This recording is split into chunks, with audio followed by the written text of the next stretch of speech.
আমরা যে কাজগুলো করছি এই কাজগুলোকে ট্র্যাক রাখার জন্য, আমরা যে কাজগুলো করছি, কি ধরনের কাজ করছি আমাদের সেশন, এই সেশনটাকে ট্র্যাক রাখার জন্য আমরা একটি কমান্ড ব্যবহার করব, সেটা হচ্ছে ডায়েরি। ডায়েরি কমান্ড হচ্ছে DIARY, ডায়েরি।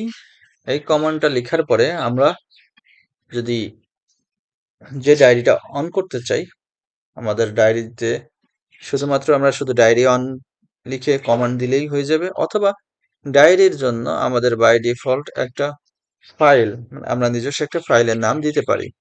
সাপোজ আমি দিচ্ছি ডেমো নামে একটা ফাইল তৈরি হবে, বা টেক্সট ফাইল TXT লিখে আমি এন্টার দিচ্ছি। আমরা আমাদের কারেন্ট ফোল্ডারে দেখতে পাচ্ছি ডেমো নামে একটা টেক্সট ফাইল তৈরি হয়েছে, যেখানে এখনো কোনো কিছু জমা হয়নি। এইখানে আমরা যা কাজ করব কমান্ড উইন্ডোতে, যা এখন থেকে যা এন্টার করব, সব কিছু আমাদের ডেমো নামে ফাইল সেশনে চলে আসবে, এবং যা আউটপুট আসবে পুরাটাই আমাদের চলে আসবে আমাদের ডায়েরিতে। সো আমরা সাপোজ 4+5 লিখে কমান্ড দিলাম। এরপর আমরা ডেমোটাকে ওপেন করি। ডেমোতে আমরা দেখতে পাচ্ছি CLC 4+5 আনসার 9 টেক্সট ফাইলে সব টেক্সট জমা হচ্ছে।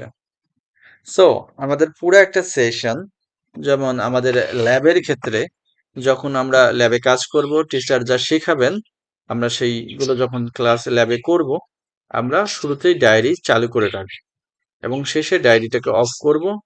ডায়েরি অফ করলে আমাদের ডায়েরি অফ হয়ে যাবে, এবং আমাদের পরবর্তীতে এই টেক্সট ফাইলটা নিয়ে আসলে যা যা ইনপুট দিয়েছি, যা যা আউটপুট পেয়েছি, সবই আমরা পেয়ে যাব। ডায়েরি যদি অফ করতে চাই তাহলে আমরা ডায়েরি লিখে অফ লিখে এন্টারে প্রেস করব। আমাদের ডায়েরি অফ হয়ে গেছে। এবার আমরা 6+9 এন্টার দিচ্ছি। আমরা দেখতে পাচ্ছি যে আমাদের ডায়েরি অফ এর পরে আর সে কোনো কমান্ড নেয়নি, আমাদের কোনো ডায়েরিতে সেভ হয়নি। ডায়েরি যদি আবার পুনরায় চালু করতে চাই সেম ডায়েরি, তাহলে ডায়েরি লিখে অন লিখে প্রেস করব।